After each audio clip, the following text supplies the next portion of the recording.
The aura. In the New Age, the term aura is something that, well, is used all the time. I see it in the newspapers. I see it constantly being associated with the impact of human beings. But so little about the aura is really understood. Most assume that the aura is an energy field that is given off by the form, rather than seeing that the aura is a full expression of and a controlling agent of the way in which the form is going to work. We do not have the same auras, as you will see. The first thing to understand about the nature of the aura is how big it is.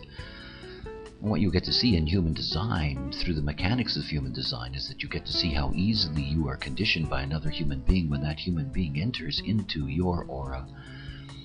And think about the size of auras. If you stretch your arms out in either direction from your body, and you imagine that they could be twice as long as they are, and you formed a sphere all the way around you, this is fundamentally the extent of your aura. Now, aura does fluctuate, but it's also something to grasp about the nature of aura, is that it is not hindered by walls or floors or ceilings.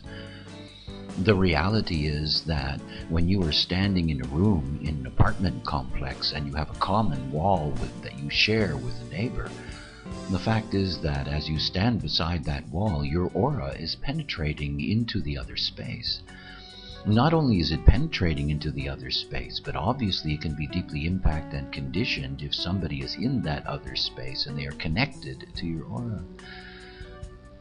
It is one of the things about entering into this process of discovering yourself, is understanding how important it is to protect your aura, particularly when you're sleeping. You know, it is one of the deepest recommendations of human design when you enter into this process of the experiment of strategy and authority, that you sleep in your own space, that you protect your aura from conditioning. Now, auras are not the same. They're not the same at all. What we get to see in human design mechanics is we get to see that there are 4 types: manifestor, generator, projector, and reflector. Each of these types express themselves through their aura. If you're dealing with a manifestor, as an example, a manifestor has a closed and repelling aura. What that literally means is that the moment that somebody comes towards a manifestor, that their own aura is being pushed back. It is one of the reasons that life can be rather difficult for manifestors, particularly manifestor mothers dealing with young children. The reality is that the closed aura is something that can result in, a reaction from others that really is not accurate. The inability to be able to approach the manifestor doesn't mean that the manifestor is unapproachable, but it is expressed in the aura, and you cannot change that. You can become aware of it as a manifestor. And in becoming aware of it, you can take so much of the burden of your social dynamic off of your shoulders.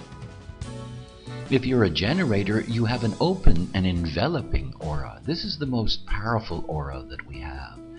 The generator aura, generators are the key to life on this planet. They literally generate the life force of the planet. And as such, they have the most penetrating, in that sense, of auric fields. A generator will envelop anyone that steps into its aura. This openness in the generator is also a vulnerability for the generator. That is, in being so open and enveloping, you take deeply into yourself those that you allow into your aura. And then we come to the non-energy types, the projector and the reflector. When we're looking at the projector has a specific gift. They have a penetrating aura. It is a specific gift of theirs. Their ability to be able to recognize the other is rooted in the way in which their aura penetrates the other, literally to their G-center, to their core. Yet at the same time, for the projector, because their aura is so focused, It means that they are deeply vulnerable to conditioning while they are focusing. It also means that when we are looking at the difference between a generator and a projector, we see that a generator's aura can take in many beings at the same time, while the projector aura is only designed to deal with one person at a time. And finally, we come to the reflector, and we come to this sampling aura, what I like to call the Teflon aura, the way in which the reflector tastes the world around it in order to discover what is out of place, what doesn't work, what is different. You see, type is not simply a matter of looking at the strategy and authority that arises out of the graphic on the piece of paper. It's about recognizing that your type is alive in your aura itself, and the way in which your aura operates is impacting everyone that you're going to meet in this life. In so many ways, it is your aura that is defining you as a being. It is what, in essence, the other meets. To be aware of the aura that you carry, to understand what it means to be one of these types, and to take advantage of the strategy and authority that is there. This brings the great refinement in life and the transformation of the life, and it's always about the other. When we're dealing with aura, we're dealing with the way in which we connect to the other and the way we are experienced by the other.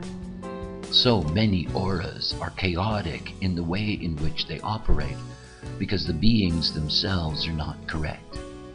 Follow your strategy and authority and enjoy the power inherent in your energy field.